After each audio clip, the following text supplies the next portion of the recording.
اعوذ باللہ من الشیطان الرجیم بسم اللہ الرحمن الرحیم۔ سورۃ بقرہ آیت نمبر 50۔ اور یہ حضرت موسیٰ علیہ السلام کے ان 9 معجزات میں سے ایک معجزہ ہے جو کہ اللہ تبارک و تعالیٰ نے موسیٰ علیہ السلام کو بنی اسرائیل کی مدد کے لیے دیے۔ اور یہ کس وقت پیش آیا؟ جب حضرت موسیٰ علیہ السلام 6 لاکھ بنی اسرائیل کا لشکر لے کر نکلے مصر سے فلسطین کی طرف ایک خاص معین وقت پر ایک خفیہ طریقے سے۔ وقت اللہ تبارک و تعالیٰ نے سمندر کو اس طرح پھاڑا۔ اس آیت کے متعلق پچھلے مفسرین، جب کہ جغرافیائی علم نہیں تھا، تو 2 قسم کی کنفیوژنس تھی۔ ایک یہ کہ راستہ کون سا چوز کیا گیا، سمندر کون سا پھٹا، اور خاص طور پر سمندر کے پھٹنے کے معجزے کے بارے میں کچھ ریولوشنریز نے ڈیفرنٹ رائے دی ہیں۔ اگر آپ 2 منٹ دے دیں گے تو انشاءاللہ آپ کو اس کے تمام سوالوں کی اور اس کے بالکل کلیئر انفارمیشن اور جغرافیائی انفارمیشن مل جائے گی۔ تو اس کو شروع کرتے ہیں۔ وَإِذْ فَرَقْنَا بِكُمُ الْبَحْرَ فَأَنْجَيْنَاكُمْ وَأَغْرَقْنَا آلَ فِرْعَوْنَ وَأَنْتُمْ تَنْظُرُونَ۔ اور تم سب دیکھ رہے تھے اپنی آنکھوں سے کہ ہم نے کس طرح سے سمندر کو پھاڑ دیا اور تمہیں نجات دی آل فرعون سے۔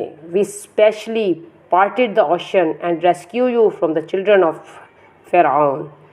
اس میں سب سے امپورٹنٹ بات یہ دیکھنے والی ہے کہ یہاں پر انجینا باب افعال سے آیا، یہ یعنی کہ آپ نے آپ کو ایٹ ونس نجات دے دی، بالکل آپ ریسکیو ہو گئے۔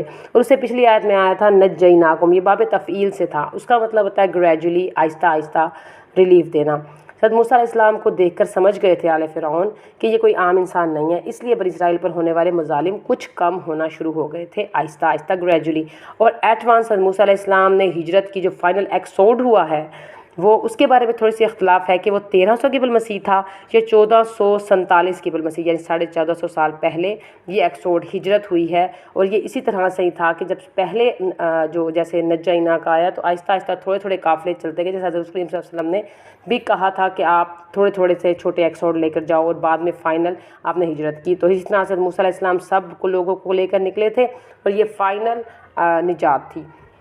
اور راستہ کون سا تھا اس کے بارے میں ایک تو سمپل سی بات ہے کہ مصر سے فلسطین کے اس طرف جانے کے لیے غزہ کی جو سٹرنگز ہیں وہاں سے نیئر میڈیٹیرین ہوتے ہوئے گزر جائیں تو وہ ایزیلی فلسطین پہنچ جاتے، لیکن وہاں کیا پرابلم تھا کہ وہاں چھاؤنیاں تھیں اور وہاں پر آل فرعون کو پکڑ لیتے اور ان کا تعقب کرتے اور پکڑے جاتے۔ اسی وجہ سے حضرت موسیٰ علیہ السلام نے والنٹریلی ڈیفرنٹ راستہ چوز کیا، جیسے کہ نبی کریم صلی اللہ علیہ وسلم نے طائف جاتے ہوئے اور ہجرت کی طرف جاتے ہوئے راستہ ڈیفرنٹ چوز کیا۔ وہ غار سور کی طرف گئے، حالانکہ وہ مشرق کی طرف تھا اور آپ نے مغرب کی طرف سفر کرنا تھا۔ اسی طرح حضرت موسیٰ علیہ السلام نے وہ راستہ چوز کیا، تھوڑا مشکل تھا تاکہ ان کا تعقب کرنے میں پریشانی نہ ہو۔ اب تعقب کرنے کے لیے بھی ظاہر ہے آل فرعون کو مدین سے لوگ اکٹھے پڑنے تھے، فی المدائن الحاشرین، شہروں سے لشکر اکٹھا کیا گیا اور ان کا تعقب کیا گیا۔ اب اس کے بارے میں 2 رائے ہیں۔ ایک بات آپ کلیئر کر لیں کہ وہ دریائے نیل نہیں ہو سکتا، کیونکہ حضرت موسیٰ علیہ السلام نے مغرب کی طرف سفر کرنا تھا اور دریائے نیل مشرق کی طرف ہے کہیں۔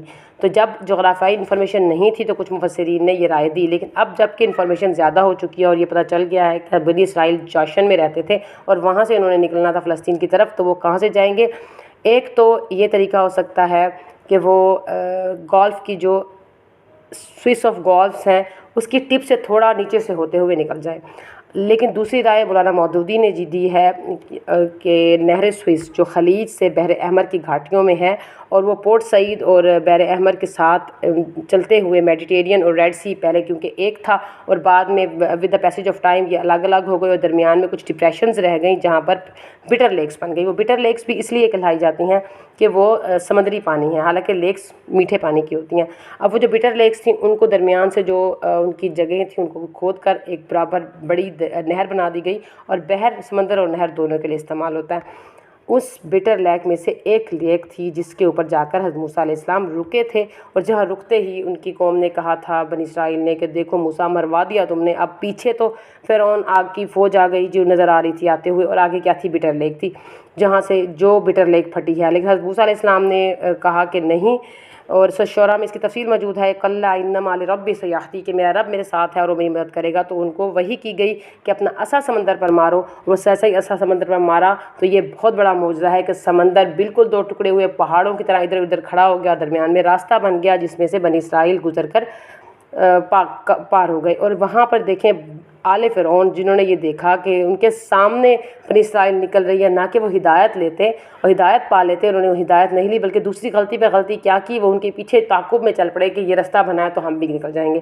درمیان میں جیسا ہی پہنچے سمندر دوبارہ مل گیا اور وہ غرق ہو گیا، اور وہاں پر ہی یہ انفارمیشن ملتی ہے کہ موسیٰ نے کہا کہ میں اب موسیٰ سے کہا فرعون نے کہ میں اب رب موسیٰ پر ایمان لایا ہوں، لیکن اس وقت ایمان لانے کا فائدہ نہیں تھا۔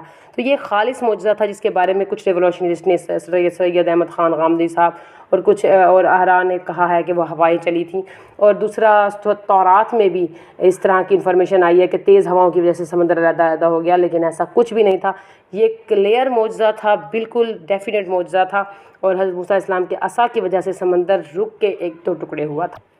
ٹھیک ہے، تو اس کے لیے فی الحال اتنا ہی، باقی تفصیل سورۃ شعراء میں آئے گی اور ہم اس کو بھی تفصیل سے دیکھیں گے جب ہمارا وقت آئے گا۔ ابھی فی الحال کے لیے اتنا ہی۔ السلام علیکم ورحمۃ اللہ وبرکاتہ۔